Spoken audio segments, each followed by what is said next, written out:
हाय नमस्ते நம்ம இன்னைக்கு speak Hindi daily சீரியஸ்ல டே 4ல இருக்கோம். இன்னைக்கு சில ரேண்டமான சென்டென்சஸ் தான் பார்க்க போறோம்.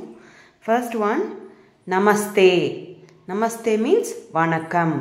Okay, second one dhanyavad. தன்யவாத்னா thank you. இதுவே யாருக்காவது ரொம்ப நன்றி சொல்லணும் அப்படின்னா बहुत धन्यवाद அல்லது அந்த बहुத்தை 2 டைம்ஸ் சொல்லலாம். बहुत बहुत धन्यवाद. नेक्स्ट फोर्थ वन सॉरी केकणुना माफ़ कीजिए. माफ़ कीजिए. அடுத்து फिफ्थ वन आपका स्वागत है அப்படினா you are welcome அப்படின அர்த்தம். இன்னொரு தடவை பாப்போம் சென்டென்ஸ் மட்டும்.